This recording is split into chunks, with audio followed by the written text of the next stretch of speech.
Good morning, everyone. So 12th class, we were on our chapter number 6, that is Bhakti and Sufi tradition, in which we will be talking about the various changes that were seen in the religion that were followed, और specifically Bhakti और Sufi movements क्या थे, और इनके अलावा बाकी भी और क्या क्या चीजें थी जो develop हुई थी. That is what we will be doing in this chapter. So we have already started the chapter, और इस chapter में हमने पढ़ लिया था रिगार्डिंग, अगर हम देखें कि नए नए कुछ चेंजेस आ रहे थे in the existing religious beliefs. There were few things that were introduce, कुछ नई चीजें आ रही थी, कुछ नए रिलीजियस बिलीफ आ रहे थे, और जो एग्जिस्टिंग थे वो भी थे, उनमें कहीं तो एज इट इज फॉलो हो रहे थे, कहीं थोड़े से चेंजेस के साथ हो रहे थे, कुछ एडिशन हो रही थी, और कुछ चीजें जो उनको इररेलेवेंट लग रही थी वो कहीं कहीं पे इग्नोर भी कर दी जा रही थी. ठीक है, तो हमने इसमें बेसिकली टॉपिक में देखा था इंटीग्रेशन कैसे हो रहा है कल्ट्स का, और कॉन्फ्लिक्ट किस तरीके से हो रही है. ठीक है, then we did talk about two new important groups that were emerging, जो थे अलवर्स और नयनार्स. हमें पता है अलवर्स जो हैं they were immersed in the devotion of Lord Vishnu, और जो अपने नयनार्स हैं वो लॉर्ड शिवा के डिवोशन में खुद को पूरा मतलब लगा देते. और जनरली ये साउथ इंडिया में डेवलप हुआ है अराउंड तमिलनाडु, जब वो प्रेज ऑफ गॉड में अलग अलग जगह गाने गाते हुए और उनसे रिलेटेड चीजों को फैलाने की कोशिश करते थे. ठीक है, और इसमें हमने एटीट्यूड टुवर्ड्स दी कास्ट भी किया था.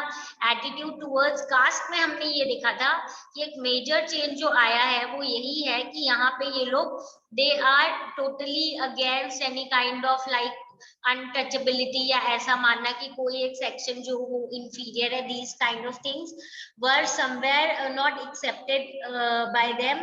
और हम यही बोल सकते हैं कि दे वर बेसिकली किसी भी सोशल बैकग्राउंड के हो, इवन चाहे आप आर्टिजन हो, सो कॉल्ड अनटचेबल हो, but you can without any hesitation follow this kind of ये जो पर्टिकुलर इनके रिलीजन्स हैं. ठीक है, और ये लोग बहुत बार अपने जो लिटरेचर वर्क है वगैरह उसमें भी ये चीज क्लियरली बताते थे कि there is no such kind of division, ऐसी कोई डिवीजन होनी ही नहीं चाहिए. ठीक है, then in our last class we were talking about women. ठीक है, women devotees. Now if class जो विमेन डिवोटीज थी ना, स्पेशली अगर हम ये अलवर्स और नैनार्स की बात करें तो एक मेजर चेंज आया था. ठीक है, उनको एक्सेप्टेंस और वैसे तो मिल ही गई थी कि they can also be part and become the great saint and some and things of that sort, और कंपोज भी करने लग गए थे ये अलग अलग वर्क रिलेटेड टू रिलीजन. तो हमने पढ़ा था अबाउट यू कैन से बहुत सारे हमने कंपाइलेशंस के बारे में पढ़ा था, अलवर्स के और नैनार्स के भी पढ़े थे.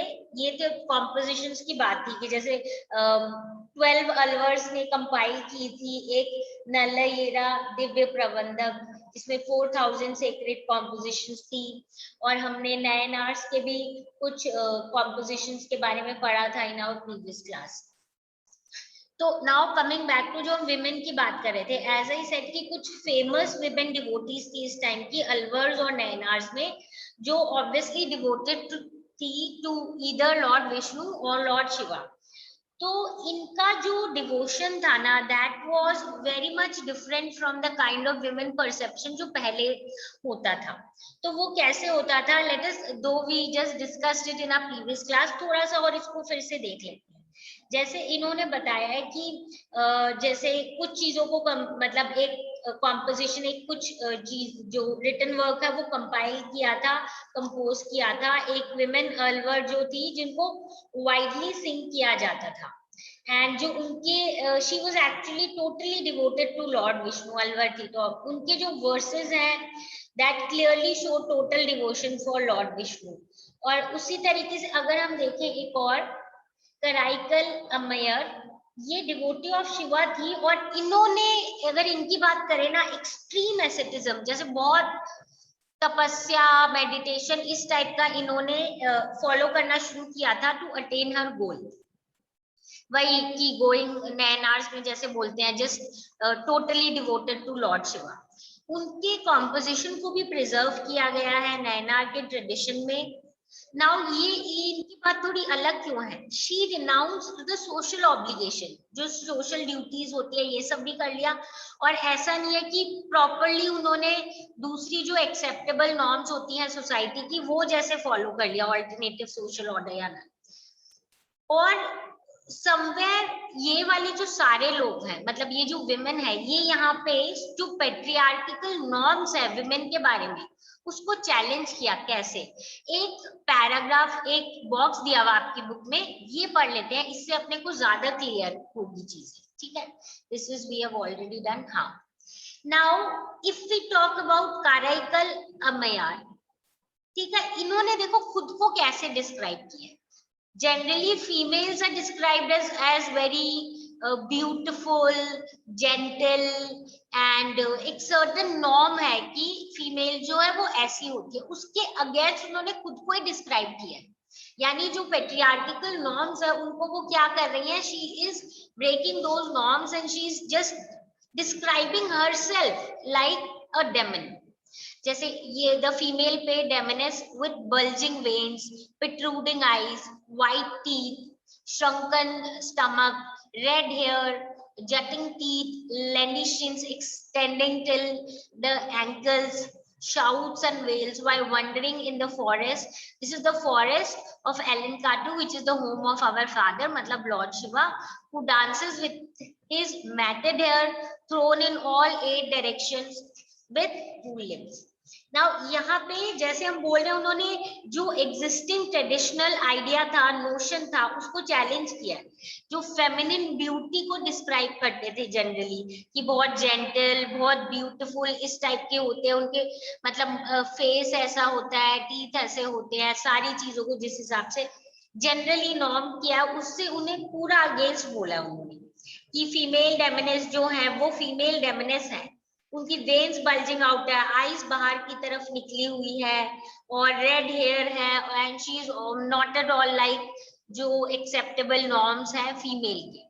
सो यानी एक तरीके से क्या जो एक्सेप्टेड हम बोलेंगे नोशंस है ऑफ फीमेल, उसको चैलेंज कर रहे हैं, तो कहीं ना कहीं पेट्रियार्किकल नॉर्म्स को ही चैलेंज कर रहे हैं कि जिस हिसाब से विमेन की सोसाइटी में रोल या उनका जिस हिसाब से समझा जाता है, that is totally being challenged because she is herself describing that she is a kind of feminine मतलब फीमेल डेमिनेस है वो with so many characteristics which we can relate to, जिसको डेमन के फॉर्म में डिस्क्राइब किया जाता है, like protruding eyes, red hair and all the other kind of shouts and wails, और जैसे भी bulging veins, जो जो इन्होंने चीजें डिस्क्राइब की है, that is something that people do not consider of generally जो फेमिनिन ब्यूटी की बात करते हैं उससे रिलेटेड। यानी they are challenging many of the norms of the society, not only caste system but female जो है वो भी अलग अलग फॉर्म में इस चीज को क्या कर रही है, दे आर ऑल्सो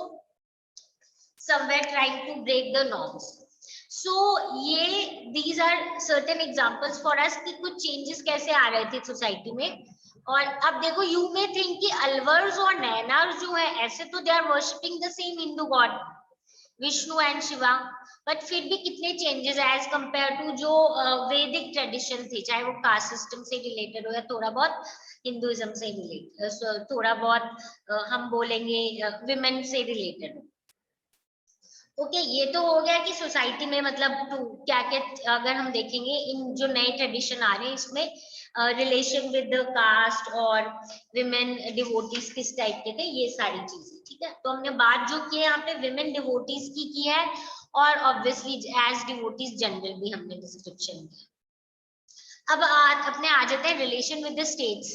तो यानी कि स्टेट्स के साथ कैसा रिलेशन था, ये जो नए डेवलप हो रहे थे मतलब religious groups and religious ideology.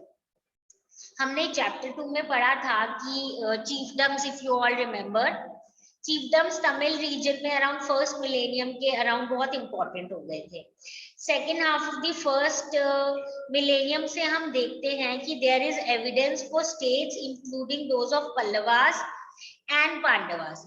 यानी धीरे धीरे हम देख रहे हैं कि यहाँ पे चीफ से होके क्या डेवलप हो रहे हैं, ऐसे समवेयर काइंड ऑफ स्टेट, थोड़ा इम्पोर्टेंस हो रहा है, कुछ एम्पायर टाइप का, किंगडम टाइप की चीजें जो है साउथ में भी डेवलप हो गई।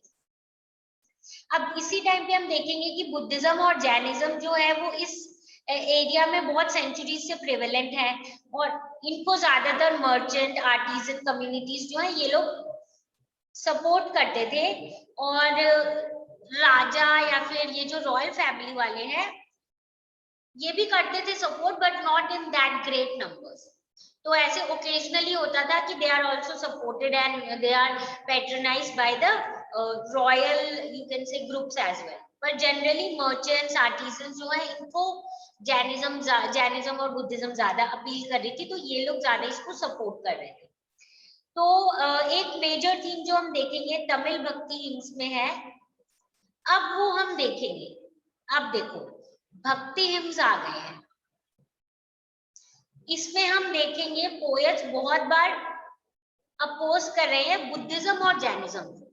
So we can see a kind of conflict that is coming in between the Bhakti saints and the Buddhist and the Jainist.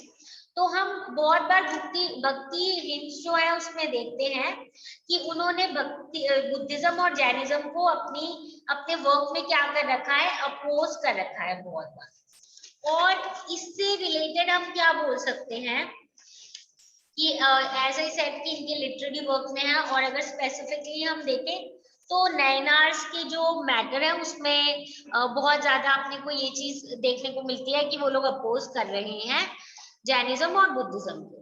तो historians have attempted to explain the hostility by suggesting that it was due to competition between the members or other religious traditions for royal patronage। इसका मतलब क्या है, need to understand उनमें conflict क्या थी, इसका main reason historians after lot of study they have understood, और वो ये अज्यूम करते हैं कि इनकी आपस में ये जो भी जिस भी टाइप की कॉन्फ्लिक्ट थी वो इसीलिए थी क्योंकि मतलब each kind of religious tradition जो है वो चाहती थी कि हमें रॉयल पैट्रनेज मिले।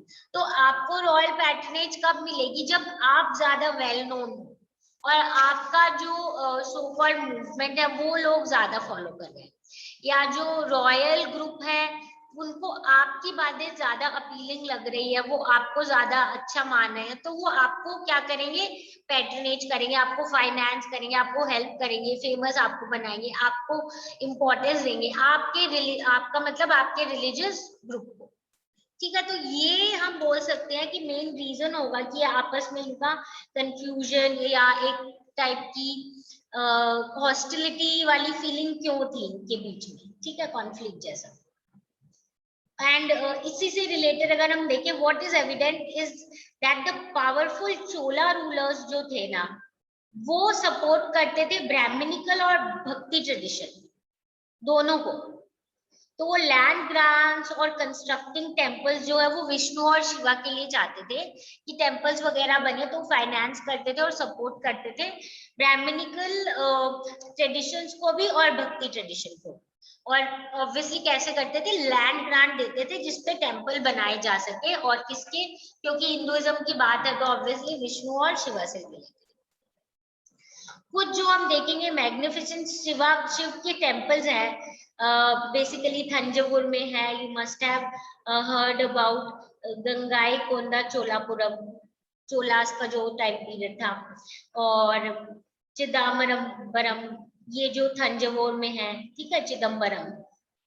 तो ये वाले मैग्निफिसेंट और बहुत हम बोलेंगे बहुत ग्रेटली बिल्ड जो शिवा के टेम्पल्स हैं वो इसी टाइम पीरियड में, और इनफैक्ट हम देखेंगे साउथ इंडिया में बहुत बड़े फॉर्म में डेवलप है, और ये जनरली कंस्ट्रक्ट हुए थे as the name suggest Chola rulers के अंदर, यानी कि चोला रूलर्स ने बहुत सपोर्ट किया था लैंड ग्रांट के फॉर्म में और बाकी तरीके से भी। सो इसीलिए ये टाइम पीरियड है जब हम देखते हैं कि अपने पास बहुत सारे गॉड से रिलेटेड कंस्ट्रक्शन होती है, बिल्डिंग्स होती हैं, बहुत सारे और स्कल्पचर्स और ये सारी चीजें भी होती है। और स्पेसिफिकली अगर हम देखें इस टाइम पीरियड में हम देखेंगे कि लॉर्ड शिवा की ब्रॉन्ज के स्कल्पचर्स बहुत ज्यादा प्रोड्यूस हुए थे इस टाइम पीरियड में चोला रूलर्स के अंदर। तो यानी कि ये जो विजन है किसका, नयनार्स का, वो उसी के बेसिस पे वो लोग क्या करते थे, जनरली जो लॉर्ड शिवा के स्कल्पचर्स बनाते थे उन्हीं को रिप्रेजेंट करते हुए बनाते थे। That means that they were also gaining importance and royal patronage upon especially Alwars and Nayanars, and especially अगर हम देखें Nayanars in the Chola region। तो यानी brahmanical was also important, brahmanical text as well as the bhakti saints, और bhakti sense की जो भी tradition थे वो।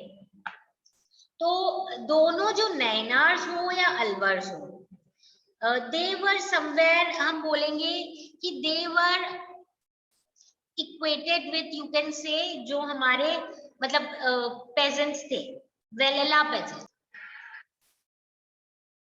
Somewhere we see that in these areas जो नैनार्स और अलवर्स हैं, they were somewhere given lot of importance by the peasant group, Velela peasant, जो अपने साउथ इंडिया में basically जो peasant group था।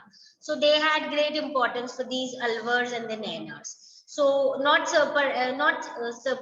surprisingly, rulers tried to win their support as well। Rulers को क्या चाहिए, अब सारे लोगों का सपोर्ट चाहिए, और सारे लोगों का सपोर्ट कैसे मिलेगा, अगर आप उनके आइडियोलॉजी और उनके रिलीजन को सपोर्ट करो, एज सिंपल एज दैट। तो जो चोला किंग्स है उन्होंने अटेम्प्ट किया कि किसी तरीके से समवेयर इन लोगों को भी इनकी इस तरीके से कुछ नोशंस फैलाए जाए ताकि जो लोग हैं वो चोला रूलर्स को सपोर्ट करें। So the Chola kings many times attempted to claim divine support and proclaim their own power and status by building great temples and जिसमें बहुत सारे टाइप के ये स्कल्पचर्स होते थे, अलग अलग टाइप की आर्किटेक्चरल चीजों को वो बनाते थे। एंड समवेयर जो पॉपुलर सेंट्स थे ना, उनसे रिलेटेड जो उन्होंने सेंट्स ने जिस तरीके से डिस्क्राइब किया हुआ था ना गॉड्स को, उस तरीके से डिपिक्ट करते थे।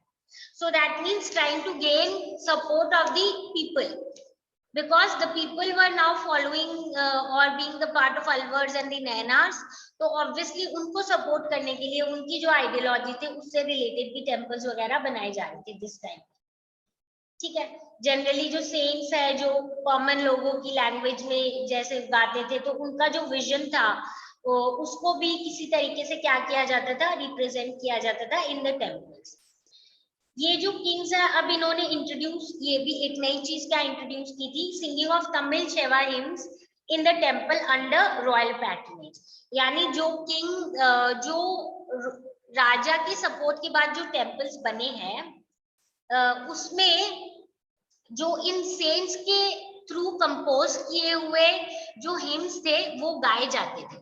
यानी कि आपने टेम्पल बना के ब्राह्मणिकल सिस्टम को हैप्पी कर दिया, उसमें आपने भक्ति सिस्टम के ट्रेडिशन को इंक्लूड किया, उनके हिम्स को इंक्लूड किया, उनकी सेंट्स को इम्पोर्टेंस दी, तो उससे क्या हो गया कि आप दोनों सेक्शन को हैप्पी रख पा रहे।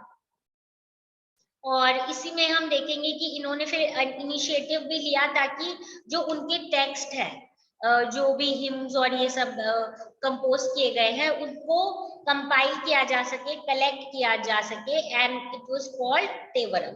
ठीक है, उसके बाद हमारे पास इंस्क्रिप्शन एविडेंसेस भी हैं, बहुत सारे हैं, अराउंड 945 है, जो सजेस्ट करते हैं कि एक चोला रूलर है परंतका फर्स्ट, उन्होंने मेटल की इमेजेस बनाए थे ऑफ अपर, संबंदर एंड सुंदराल। ये कौन थे, if you all remember, these were the three important Alvar saints. ठीक है, सॉरी नयनार सेंट्स, क्योंकि शिवा वाले थे, Nayanar saints in Shiva temple, and they were carried in the procession during the festival of these saints. यानी सीधी सी बात क्या है, अब इनको इम्पोर्टेंस देने लग गए, इवन इनकी मेटल की इमेजेस बना दी गई थी, किसकी, कुछ हमारे इम्पोर्टेंट जो सेंट्स हैं। और ये जब हम सेंट्स की बात करते हैं तो ये कौन से हमारे सेंट्स हैं, they are basically saints who are Nayanars है। ठीक है, जिनके बारे में हमने पहले भी पढ़ा था कि these were the you can say great saints of these particular groups, or they had a lot of, you can say, followers and all. तो उनसे रिलेटेड ही, सेंट से रिलेटेड ही इन्होंने उनको इम्पोर्टेंस देने के लिए और उनसे रिलेटेड, ताकि जो फॉलोअर्स हैं वो भी खुश रहें, ऐसे करके बहुत सारे जो कॉम्पोजिशंस हैं उनको तो एक्सेप्ट किया ही था, इंक्लूड किया ही था टेक्स्ट नोन देवराम में, पर इनके इमेजेस वगैरह भी बना के, और जब फेस्टिवल या फेस्टिव प्रोसेशंस होता था तो क्या करते थे, उसको भी लेके जाते थे प्रोसेशंस, ठीक है। सो दिस इज रिगार्डिंग की स्टेट के क्या रिलेशन थे with these Alvars and the Nayanars. Again मैं बोल रही हूँ कि स्टेट यहाँ पे अपनी क्या है, जो एम्पायर है, ठीक है। और एम्पायर, अगेन एम्पायर से हमारा क्या मतलब है, एम्पायर से हमारा मतलब है कि जो भी किंगडम रूल कर रहा था या जो भी राजा रूल कर रहे थे, वो कोशिश कर रहे थे कि जितने भी रिलीजियस ट्रेडिशंस है और जो ज्यादा वेल नोन है, जिनको ज्यादा लोग एक्सेप्ट करते हैं, उसको हम क्या करें, उसको भी इंक्लूड कर रहे हैं, पैट्रनेज करें, ताकि लोग क्या है, हमारे सपोर्ट में रहे, ठीक है। सो दिस वाज अबाउट, जब हम बात करते हैं these early tradition of bhakti having relation with the states, ठीक है। उसके बाद जो हमारा नेक्स्ट टॉपिक है क्लास, जो नेक्स्ट टॉपिक जिसकी हम बात करेंगे, in this next topic we will be talking about one more, you can say section, या जो हम बोलते हैं एक और ट्रेडिशन जो डेवलप होगा, विच इज वीराशैव ट्रेडिशन, और ये डेवलप होगा कर्नाटका में, ठीक है। और ये हम बाकी जो अभी हमने देखे थे अलवर नैनास, ये ज्यादातर तमिलनाडु के अराउंड डेवलप हुआ। तो ये जो है, ये भी बेसिकली समवेयर वर्शिप तो करते हैं लॉर्ड शिवा की, बट ये उनको लिंगायत फॉर्म में वर्शिप करते हैं। और वीरा शिवा का नाम ही अगर ब्रेक करो आप, वीर शिवा मतलब हीरोज ऑफ लॉर्ड शिवा, मतलब वो इधर आए हैं, और क्या क्या उनके ट्रेडिशन थे विच वर डिफरेंट फ्रॉम हिंदुइज्म, या इवन आप बोल सकते हैं जो नैनार्स थे उनसे भी काफी डिफरेंट है ये। It is not that exactly उसी टाइप के हैं, they will see lot of difference. I will just tell you briefly what the main difference will be. एक तो ये लिंगायत के फॉर्म में करते हैं, और ये इनकी एक आइडियोलॉजी है that after the death the devotee will be united with Lord Shiva and will never return to this world. तो मतलब जो कि टोटली कुछ चीजें थी जो धर्मशास्त्र से बिल्कुल अलग थी। क्या था, ये बोलते थे कि ये जो फ्यूनरी राइट्स होते हैं ये नहीं होनी चाहिए क्रिमेशन की, डायरेक्टली ये जो है दूसरा सिस्टम फॉलो करते थे ऑफ सेरेमोनिकली बरिंग द पर्सन। इन्होंने एक चीज को और चैलेंज किया था, अगर स्पेसिफिकली देख ले तो कास्ट सिस्टम को, और जो सो कॉल्ड पुराने जो ब्राह्मणिकल सिस्टम है उसमें ये चीज बोली हुई है ना, अनटचेबिलिटी की, जो ये सेक्शन है ये पॉल्यूट कर देता है। तो ये जो पॉल्यूशन वाला कॉन्सेप्ट है इसके टोटली अगेंस्ट है, और ये बोल रहे थे ऐसा कुछ नहीं होता है, ठीक है, and you should not follow this. उसके अलावा कुछ और चीजें जिसके अगेंस्ट ये थे वो है कि इन्होंने स्पेसिफिकली बताया है कुछ चीजें जो धर्मशास्त्र में थी वो totally are something that should not be followed. तो उसमें क्या था मेनली, उसमें ये तो था जैसे पोस्ट पुबर्टी मैरिज, री मैरिज ऑफ विडोज, जो कि अलाउड नहीं थी ब्राह्मणिकल हिंदुइज्म में। तो हमारी जितनी भी अंडरस्टैंडिंग है वीरा शैवा ट्रेडिशन वगैरह की, वो भी अपने पास जो एक रिसोर्स अवेलेबल है जिसको वचन बोलते हैं। वचन मतलब क्या होता है, सेइंग्स होता है ना, जो बोला है कुछ। तो ये कन्नड़ भाषा में है, ऑब्वियसली कर्नाटका में है, तो काफी जो इसको फॉलो करते थे विमेन एंड मेन सेइंट्स, उन्होंने इससे रिलेटेड चीजें लिखी है, ठीक है। तो अब इसको थोड़ा और डिटेल में कर लेते हैं अराउंड, अगर हम इस टॉपिक पे आ जाए, एज आई सेड, हाँ, this is Veerashaiva tradition in Karnataka. तो अराउंड 12th सेंचुरी में हम देखेंगे एक नया मूवमेंट स्टार्ट हुआ है कर्नाटका में, जिसको लीड किसने किया था, ब्राह्मणी थे, ब्राह्मण नेम बासावना, ठीक है, अराउंड 1106 to 68 टाइम पीरियड के अराउंड थे ये इनिशियली एक मिनिस्टर थे in the court of Kalachuri ruler, ठीक है। इनके जो फॉलोअर्स हैं उनको हम बोलते हैं वीराशैवास, मतलब hero of Shiva, as the name suggest Veerashaiva. और ये लिंगायत भी बोलते थे इनको, because they were the wearers of the linga. ये बहुत एक इम्पोर्टेंट कम्युनिटी थी और अभी भी एक इम्पोर्टेंट है इस रीजन में। ये लोग लॉर्ड शिवा को वर्शिप जो इनकी है वो बेसिकली लिंग के फॉर्म में ज्यादा इसको क्या करते हैं, ये लोग पूजा करते हैं और इम्पोर्टेंस देते हैं। जो मेन होते हैं जो ये फॉलो करते हैं ये वाला रिलीजन या ये वाला रिलीजियस आइडियोलॉजी, वो लोग क्या करते हैं, स्मॉल लिंग को एक सिल्वर केस में जिसमें लूप होता है ताकि उसको बांधा जा सके, उसको अपने लेफ्ट शोल्डर पे बांधते हैं। Okay, the males usually wear a small linga in a silver case, एक छोटे से बॉक्स सिल्वर का जो होता है जिसमें एक लूप होती है ताकि आप उसको बांध सको अपने हाथ पे, लेफ्ट शोल्डर पे वो लोग हमेशा बांध के रखते हैं। और जो इसको फॉलो करते हैं बेसिकली, और इनमें मतलब जो सबसे रिस्पेक्टेड ग्रुप है वो उनको बोला जाता है जनगमा या फिर वॉन्डरिंग मॉन्क्स, मतलब मॉन्क्स जो एक जगह से दूसरी जगह घूमते रहते हैं अपने रिलीजन के लिए और उसको स्प्रेड करने के लिए। लिंगायत्स ये बिलीव करते थे, एज आई सेड, कि आफ्टर दैट जो डिवोटी है will be united with lord Shiva and will not return to this world, मतलब रीबर्थ और लाइफ आफ्टर दैट या ये सब चीजों में they did not believe. They said on death devotee will be directly united with lord Shiva and will not return to this world, ठीक है। Therefore, ये जो फ्यूनरी राइट्स प्रैक्टिसेस हम करते हैं ना, वो सारे उसका कोई यूज नहीं है जो क्रिमेशन के फॉर्म में करते हैं, यानी जो जलाते हैं, एंड जो के धर्मशास्त्र में बोला हुआ है। इंस्टेड वो बोलते थे सेरेमोनियली इसको बरी करना है डेड को, बिकॉज वो it will directly go to lord Shiva. Lingayat जो है वो धर्मशास्त्र और जो पुरानी वैदिक जो ब्राह्मणिकल नोशंस है उसको बहुत उसके अगेंस्ट थे, अपोज थे, स्पेशली कास्ट सिस्टम और ये जो पॉल्यूशन की आइडियोलॉजी क्रिएट की गई है बाय जो एज सपोजेडली बाय ब्राह्मण, जिसमें ये बोलते हैं एक ग्रुप जो है वो इतना पॉल्यूटेड होता है कि उसको अनटचेबल मान लेते हैं। तो जो ये पॉल्यूशन और ये वाली कास्ट सिस्टम से रिलेटेड जो अनटचेबिलिटी है और जिस हिसाब से चीजें डिवाइडेड है, सबसे लोअर कास्ट ये है, अपर कास्ट ये, इसको ये चैलेंज करते थे। दे did not actually somewhere follow this and they did not like it, they challenged it and opposed it. उन्होंने रीबर्थ की थ्योरी को एज आई सेड चैलेंज किया था, एंड इसीलिए इनके फॉलोअर्स सबसे ज्यादा कौन होंगे, ऑब्वियसली क्लास जो मार्जिनल ग्रुप्स हैं, ठीक है। दोस्त क्योंकि अब ये लोग इंपॉर्टेंस दे रहे हैं, ये लोग कह रहे हैं ऐसा कुछ नहीं होता, सो कॉल्ड लो कास्ट ये सब, इसलिए तो लिंगायत जो है वो कुछ प्रैक्टिसेस को डिसअप्रूव भी कर कुछ ऐसे आइडियोलॉजी जो धर्मशास्त्र डिसअप्रूव करते थे ना, उसको ये लोग एनकरेज कर रहे थे, यानी things that were not considered correct और डिस्करेज्ड, नॉट एनकरेज्ड।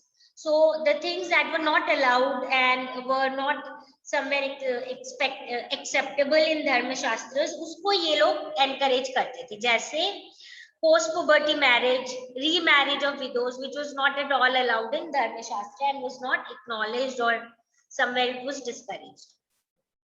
तो इस आइडियोलॉजी कौन सी, पोस्ट पुबर्टी मैरिज और रीमैरिज ऑफ विडोज को ये लोग एनकरेज करते थे, जिसको धर्मशास्त्र मना करते थे। अब हमें इतना वीराशैविज्म के बारे में जितना भी पता है वो हमें इसलिए पता है because of the written matter that is available to us, जिसको हम बोलते हैं वचन, यानी बोलना, सेइंग्स जो होती है वो, ठीक है। एंड ये कन्नड़ में कंपोज की गई है by the women and the main जिन्होंने इस मूवमेंट को ज्वाइन किया था, ठीक है। सो इसी से रिलेटेड अगेन एक box is given in your book, you can just have a look at this box and then we can understand कि क्या इनकी आइडियोलॉजी थी। Okay, so we just have a look at this box. Now you can clearly see कि इसमें हमें ये बता रहे हैं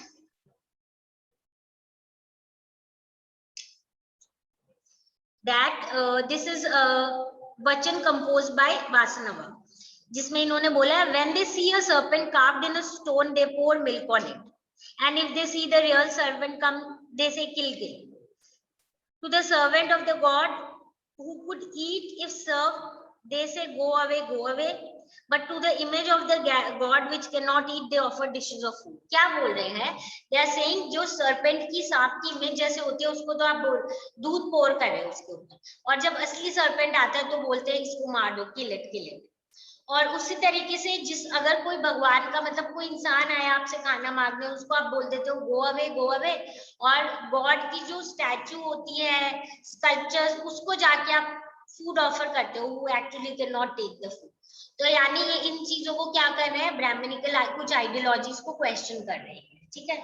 तो ये जो पीरियड है, it also witnessed two major development. One, on one hand, many ideas of the Tamil Bhakt, जिसको हम वैष्णव बोलते हैं, उनको संस्कृत ट्रेडिशन में मिला लिया गया था. ठीक है. जिसके कारण हम बोलेंगे कि बेस्ट नोन पुराण जो है भगवत पुराण, उसको कंपोज किया गया था. We find the development of tradition of bhakti in Maharashtra in 13th century. यानी एक न्यू रिलीजियस डेवलपमेंट और हुई है. वो क्या है? बहुत सारे जो आइडियाज है तमिल भक्ति के, स्पेशली वैष्णविज्म के जो है, उनको संस्कृत ट्रेडिशन में मिक्स करके एक बेस्ट नोन पुराण के फॉर्म में आई है अपने पास, जिसको हम बोलते हैं भगवत पुराण.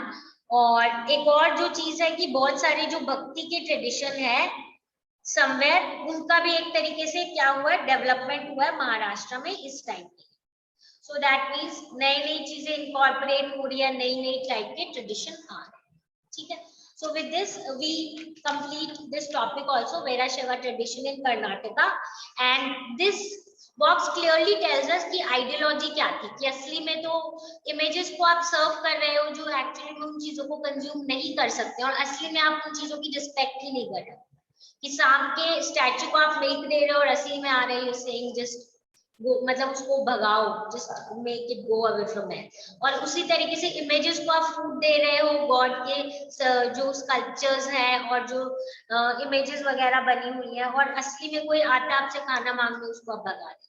तो ये चीजें सही नहीं है. और किस तरीके से असली में आपको you should be more you can से human towards people and towards other things, और इस टाइप से आपको रिलीजन फॉलो करना चाहिए.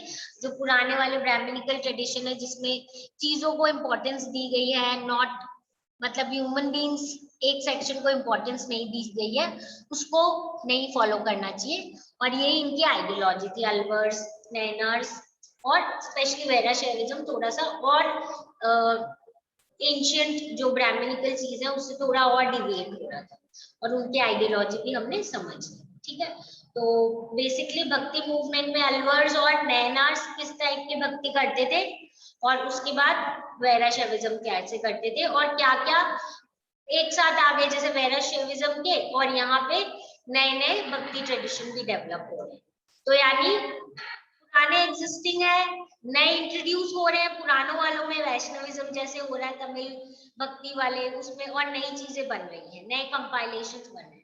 और भक्ति मूवमेंट इटसेल्फ भी नए एरियाज में भी अब डेवलप हो रही है, जो ज्यादा साउथ में प्रिवेलेंट थी वो नॉर्थ की तरफ भी मूव कर रही है, जिसके बारे में हम आगे पढ़ेंगे. ठीक है.